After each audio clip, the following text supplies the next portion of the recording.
ગાંધીનગરના દહેગામમાં પશુપાલકોનો વિરોધ વધુ ઘેરાઈ રહ્યો છે કારણ કે મધુર ડેરીએ દૂધ સ્વીકારવાની ના પાડતા પશુપાલકો નારાજ જોવા મળ્યા। પશુપાલકો રસ્તા પર દૂધ ઢોળીને વિરોધ કરતા દેખાઈ રહ્યા છે। તસવીરોમાં જોઈ શકાય છે છેલ્લા 3 દિવસથી પશુપાલકો છે આંદોલન પર। ગઈકાલે દહેગામના વાડિયા ગામના પશુપાલકો આજે ખાનપુર અને નવા થાંભલિયા સમસ્ત દૂધ ઉત્પાદક સંઘના પશુપાલકોએ રસ્તા પર દૂધ ઢોળીને વિરોધ કર્યો। પશુપાલકોનું કહેવું છે કે 4 મહિનાથી મધુર ડેરીમાં દૂધ ભરતા હતા। 3 દિવસ અગાઉ મધુર ડેરીએ અચાનક દૂધ લેવાની ના પાડી દીધી અને જાણ કરવામાં આવી। 90 દિવસ દૂધ મંડળીઓ દૈનિક 60,000 લીટર દૂધ ભરતી હતી। ઉત્તમ ડેરીમાં પોષણક્ષમ ભાવ ન મળતા મધુર ડેરીમાં દૂધ ભરવાનું શરૂ કર્યું હતું। અગાઉ સ્થાનિક ધારાસભ્યને પણ રજૂઆત કરવામાં આવી હતી। મધુર ડેરીના નિર્ણયથી દહેગામના 15,000 દૂધ ઉત્પાદકો મુશ્કેલીમાં મુકાયા છે। મધુર ડેરી દૂધ નહીં સ્વીકારે તો ગાંધી ચિંધ્યા માર્ગે આંદોલન કરવાની પશુપાલકોએ ચીમકી આપી છે। ઉત્તમ ડેરીના ચેરમેન મોહન ભરવાડનું પુતળું બાળીને સૂત્રોચ્ચાર કરાયા। ગઈકાલે ગાંધીનગર કલેક્ટર કચેરીએ પણ રજૂઆત કરી હતી। પશુપાલકોએ વેદના વ્યક્ત કરતા કહ્યું છે કે અમારું દૂધ ક્યાં ભરવું એ અમે નક્કી કરીએ, બીજા કેવી રીતે નક્કી કરી શકે। તસવીરોમાં તમે જોઈ શકો છો। વધુ માહિતી મેળવીએ ગાંધીનગરથી સંવાદદાતા ગીતા મહેતા મારી સાથે જોડાય છે। ગીતા, દહેગામમાં જે પશુપાલકોનો વિરોધ દેખાઈ રહ્યો છે, હવે આગળ શું થશે? जी अगाऊ आ तमाम जो पशुपालको छे ते उत्तम डेरी में दूध भरता था, परंतु उत्तम डेरी में पोषण भाव नहीं मळता ते मधुर डेरी में दूध भरवानुं शरू कर्युं हतुं। उत्तम डेरीना चेरमेन मोहन भरवाडनुं पुतळुं बाळीने आज ते सूत्रोच्चार कर्या छे। अगाऊ पण तेओए गांधीनगर कलेक्टर कचेरी रजूआत करी छे। आवतीकाले पशुपालको ट्रेक्टर भरीने गांधीनगर कलेक्टर ऑफिस विरुद्ध नोंधावा आववाना छे। હું આપણે જણાવવા માંગીશ કે 90 જેટલી દૂધ મંડળીઓ દૈનિક 60,000 લીટર દૂધ મધુર ડેરીમાં ભરાવતા હતા, પરંતુ 3 દિવસ અગાઉ મધુર ડેરીએ અચાનક દૂધ નહીં લેવાની જાણ કરતા દહેગામના વાડિયા ગામના પશુપાલકોએ અને આજે ખાનપુર તેમજ નવા થાંભલિયાના સમસ્ત દૂધ ઉત્પાદક સંઘ પશુપાલકોએ રસ્તા પર દૂધ ઢોળીને પોતાનો વિરોધ નોંધાવ્યો છે। તેઓનો આક્રોશ છે કે છેલ્લા 4 મહિનાથી મધુર ડેરીમાં અમે દૂધ ભરાવતા હતા, પરંતુ અચાનક જ 3 દિવસ અગાઉ મધુર ડેરી દૂધ નહીં લેવાની જાણ કરી હતી। એટલે હવે તેઓને આક્રોશ અને વિટંબણા એ છે કે અમારું દૂધ ક્યાં ભરવું અને આ મુદ્દે અન્યો કેવી રીતે નિર્ણય લઈ શકે। જી, તો ગીતા, ખાસ બંને ડેરીના આખરે વિવાદમાં પીસાઈ રહ્યા છે આ પશુપાલકો, તો શું આ ડેરીના કોઈ સંચાલકો સાથે વાતચીત થઈ શકી છે? जी मधुर डेरीना जे चेरमेन છે તેની સાથે સંપર્ક કરવાનો પ્રયાસ કર્યો હતો, પરંતુ તેઓએ એક બેઠકમાં હોવાનું જણાવીને ટેલિફોનિક વાતચીત માટે ઇનકાર કર્યો હતો। જ્યારે ઉત્તમ ડેરીના મોહન ભરવાડનો સંપર્ક થઈ શક્યો નથી, પરંતુ એવું મનાઈ રહ્યું છે કે અંદરો અંદર જેમ કે ડેરીના જે ચેરમેન હોય એ લોકોને પણ મિત્રતા હોય છે, એટલે સ્વાભાવિકપણે કોઈ પ્રકારની વાતચીત થઈ હોય અને એની વાતચીતના આધારે આ દૂધ ઉત્પાદકોનું દૂધ લેવાનું બંધ કરવામાં આવ્યું હોય એવું બની શકે। પરંતુ હાલ એ બધી ધારણાઓ કહી શકાય, કારણ કે ન્યૂઝ 18 આ તમામનો સંપર્ક કરવાનો પ્રયાસ કર્યો છે, પરંતુ સંપર્ક થઈ શક્યો નથી, એટલે કશું પણ તેવું વહેલું ગણાશે। જી ગીતા, બીજી વાત એ કે ઉત્તમ ડેરીમાં આ જે પશુપાલકો છે તેમને કિલો ફેટે 20 રૂપિયા ઓછા મળતા હતા એવો પણ એક આક્ષેપ છે, અને તેના કારણે તેઓ મધુર ડેરીમાં દૂધ ભરવાના હતા અને મધુર ડેરીએ પણ છેલ્લે ના પાડી દીધી। આ જ વિવાદ છે કે બીજો કોઈ પણ વિવાદ છે? જી, હું આપની પાસે આવીશ ગીતા।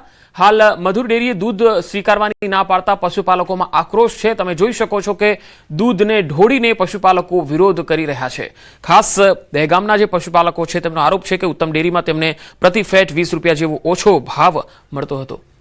હાલ હંસા પટેલ મધુર ડેરીના આપણી સાથે જોડાયા છે। હંસાબેન, આખો વિવાદ જે છે એ શું છે અને શું કારણ છે કે પશુપાલકો આટલા આક્રોશમાં છે? વિવાદમાં એવું છે કે મધુર ડેરી દૂધ લેતી હતી એનું, પણ ઉત્તમ ડેરીએ મધુર ડેરી સામે કોર્ટ ઓફ નોમિની કર્યું કે અમે દૂધ લઈએ છીએ તો તમે ના લઈ શકો, એના માટે થઈને એમણે કોર્ટ ઓફ નોમિની કર્યું, જેના કારણે મધુર ડેરીએ દૂધ બંધ કરવું પડ્યું છે। મધુર ડેરી તો દૂધ લેવા તૈયાર જ છે, પણ કોર્ટ ઓફ નોમિની થયું મધુર ડેરી ઉપર, એટલે એ સ્વાભાવિક છે કે એ ના લઈ શકે, એનો નિર્ણય ના આવે ત્યાં સુધી। મધુર ડેરીએ તો મધુર ડેરી તો દૂધ લેવા તૈયાર જ છે ભાઈ। ઓકે, તો પશુપાલકો કહી રહ્યા છે કે અમારું દૂધ અમારે કઈ ડેરીમાં ભરવું એ અમે નક્કી કરીએ, તો ડેરીના સંચાલકો કેવી રીતે નક્કી કરી શકે? કેમ કોર્ટમાં જવું પડે? ના, એ ઉત્તમ ડેરી ગઈ છે ને, મધુર ડેરી નથી ગઈ। ઉત્તમ ડેરીએ કર્યું છે આ કોર્ટ ઓફ નોમિની. એટલે હું આપને એ જ કહું છું કે અમારે- આપની મધુર ડેરી છે, પણ ઉત્તમ ડેરીના જે સંચાલકો છે જેઓ કોર્ટમાં પહોંચ્યા છે કે આ ડેરી દૂધ ના લઈ શકે, તો શું આ ખરેખર વાજબી છે એમનો નિર્ણય? ના, નથી. એટલા માટે કે દહેગામ તાલુકો ગાંધીનગર જિલ્લામાં આવે છે. ગાંધીનગર જિલ્લા દૂધ સંઘનો વિસ્તાર છે, માટે મધુર ડેરી લઈ શકે છે. તો આખરે પશુપાલકોની જે માંગ છે એનું નિરાકરણ કેવી રીતે આવી શકે? પશુપાલકો એવું કહી રહ્યા છે ગઈકાલ સુધી કે અમારે ઉત્તમ ડેરી અમને એટલો પોષણક્ષમ ભાવ આપતી નથી, ભાવફેર આપતી નથી, માટે થઈ અને અમારે ઉત્તમ ડેરીમાં તો જવું જ નથી, અમારું દૂધ મધુર ડેરી સ્વીકારે, એ રીતે થઈ અને એ લોકો ત્યાં જવાની ના પાડે છે. એમને એવા ભાવ નથી મળતા માટે. પણ હવે કોર્ટના આદેશનું બહાનું કરી અને જો ડેરી નમતું ના જોખે તો પશુપાલકોને તો અહીંયા પીસાવાનું થાય, એમને તો નુકસાન જ જાય છે. પણ નિર્ણય ના આવે ત્યાં સુધી મધુર ડેરી પણ કેવી રીતે લઈ શકે છે? ઓકે, તો આ વિવાદનો ઉકેલ આપની દ્રષ્ટિએ શું હોઈ શકે? હવે એમાં તો કેવું છે કે કોર્ટ અને સરકાર જે નિર્ણય લે એના આધારે થઈ શકશે. ઓકે, ઉત્તમ ડેરીના કોઈ પણ સંચાલક સાથે તમારી કોઈ વાતચીત થઈ શકી છે? હેલો. હા હંસાબેન, ઉત્તમ ડેરીના કોઈ સંચાલક સાથે તમારી વાત થઈ શકી છે? ના, મારે એમની સાથે કોઈ વાત નથી થઈ શકતી. ઓકે, આ જે પશુપાલકો છે એ કેટલી સંખ્યામાં મધુર ડેરીમાં દૂધ ભરાવા આવે છે? લગભગ 92 મંડળીનું દૂધ આવતું હતું મધુર ડેરીમાં. ઓકે, અને હવે આ તમામ મંડળીના પશુપાલકોનું દૂધ સદંતર બંધ કરી દીધું છે? બંધ તો કરવું પડ્યું છે, અમારે કરવું નથી, પણ કોર્ટ ઓફ નોમિનીના આધારે અમે બંધ કર્યું છે. અમને નોટિસ આપવામાં આવી છે કે તમે લઈ શકતા નથી, એટલે અમારે બંધ કરવું પડ્યું છે. ઓકે, તો આ અંગે તમારા તરફથી સરકારમાં કે સહકાર વિભાગમાં કોઈ જાણ કરાઈ છે કે આ રીતનો એક ઇસ્યુ આવ્યો છે તો એનું નિરાકરણ લાવવામાં આવે?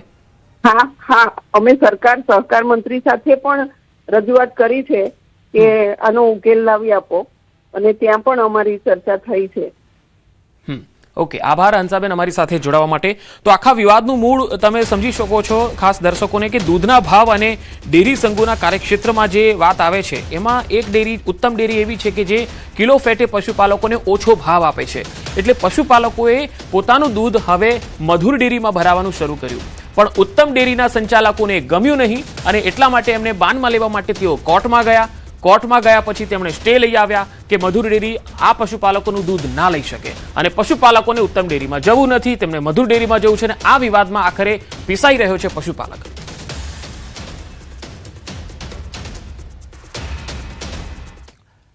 અમદાવાદના 2 ડોક્ટર અને એક એન્જિનિયર દારૂના નશામાં ઝડપાયા. વડોદરાના સમા સાવલી રોડ પર રાત્રે 2 કાર વચ્ચે અકસ્માત થતા મામલો બહાર આવ્યો. લગ્ન પ્રસંગમાં વડોદરા આવેલા અમદાવાદના 2 ડોક્ટર અને એક સોફ્ટવેર એન્જિનિયર કારમાં જતા હતા ત્યારે તેમની કારનો અન્ય કાર સાથે સામાન્ય અકસ્માત થયો. અકસ્માત બાદ તેઓએ કાર ચલાવવાની સ્થિતિમાં ન હોવાથી કોઈ વ્યક્તિએ પોલીસને જાણ કરી હતી. સ્થળ પર પહોંચેલી સમા પોલીસ દ્વારા તપાસ કરવામાં આવતા 3 વ્યક્તિઓ દારૂના નશામાં ચૂર હાલતમાં મળી આવ્યા. ત્યારબાદ પોલીસે તેમને વાનમાં લઈ જઈ અને કાર્યવાહી કરી અને કારને કબજે લીધી. 3 યુવક અમદાવાદના ઘાટલોડિયા વિસ્તારના રહેવાસી છે.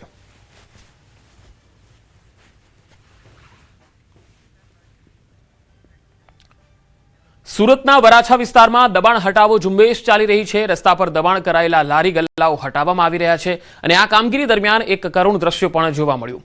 શાકભાજી વેચતી મહિલા મનપાના કર્મચારીઓને આજીજી કરતા જોવા મળી. મહિલા પોતાના શાકભાજી પરત આપવા માટે વિનંતી કરતી રહી. શાકભાજી બચાવવા મહિલાઓએ દોડધામ કરી. તેમણે કહ્યું કે હું તમારા પગે લાગુ છું, આવું કહીને વૃદ્ધ મહિલાએ વિનંતી કરી.